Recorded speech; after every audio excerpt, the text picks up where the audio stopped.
Tash, në aspektin diagnostik, klinika, po flas klinika neurologjisë ashtu, është mirë. Do të kemi aparate diagnostike, elektroencefalografi, do të elektromionografi ose EMNG për fijet nervore dhe muskuj.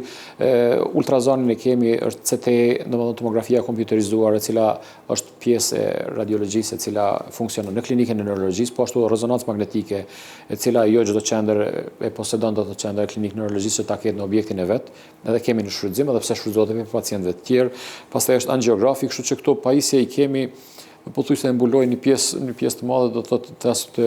sferës neurologjike. Jemi tu duke u munduar që të aktivizojmë edhe një video EEG, është një ekzaminim 24 orësh me aparatin e EEG, i cili nuk është shumë i shtrejtë, po kërkon një hapësirë që të rregullohet, po edhe kjo do të jemi duke punuar në të që të bëjmë. Pastaj në metoda tjetër që janë inovative, po ashtu kur jemi te epilepsia, jemi duke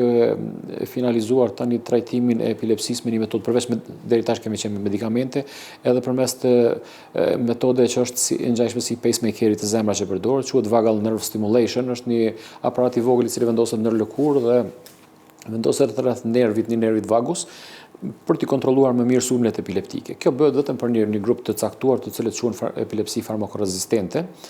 dhe të cilët përdorin shumë barna dhe rezultatet nuk janë shumë të mira. Për momentin një pjesë e këtyre pacientëve kur kanë nevojë për këtë trajtim, pra jo të gjithë pacientët, thash ata që janë në numër selektiv, shkojnë jashtë vendit, një pjesë e tyre do zakonisht me shpenzime të shtetit dhe është goxha kushtueshme, kështu që jemi duke pritur që të finalizojmë këto javë të ardhshme, besoj fillimin e kësaj terapie në vendin tonë. Pjesë tjera janë disa sëmundje që trajtohen me elektrostimulime, siç është deep brain stimulation për shërbullime të lëvizjes, me vendosjen e disa elektrodave në pjesën e trurit, të cilat ne jemi vend i vogël për ta pasur një qendër të tillë. Është goxha e kushtueshme, do thotë për ndoshta 10-15 raste gjatë vitin të investohet, kështu që një pjesë e këtyre pacientëve shkojnë jashtë mirë, por nuk e kanë edhe qendrat edhe shtete të tjera të vogla nuk e kanë për rreth. Kështu që nëse nuk e kemi të organizuar këtu, nuk do ta marrim si mungesë për shkak se ajo shkon me numër të banorëve. Do të thotë nuk mund të kemi në Kosovë për të gjitha problemet e rralla që janë që të kemi këtë çdo sant të stimulim, të kësaj trajtimi të kësaj. Po ashtu për neuralgji trigeminale, një pjesë e pacientëve shkojnë jashtë, por janë pak ata, shkojnë 5 pacientë, 10 pacientë gjatë vitit. Një pjesë e tyre mund trajtohen në mënyrë kirurgjikale, por pjesa dërmuese me terapi medikamentoze, kështu që nuk po e marrim edhe ta si mungesë për shkak prapë është njëjtë, do të thotë janë aparatura shumë të shtrejta për t'i organizuar, do të thotë për një vend, në përgjithësi, megjithatë jemi vend i vogël. Doktor, për fund, me avancimin e teknologjisë dhe me terapitë e reja për këta pacientë me sëmundje neurologjike, a mendon që këto sëmundje do t'i takojnë të kaluarës? Po, një pjesë e madhe e këtyre do të thotë sëmundjeve spaku do të kisha thënë do të vendosen në kontroll, do të menaxhohen shumë më mirë se sa më përpara. Nëse nuk kemi, se mjekësia nuk ka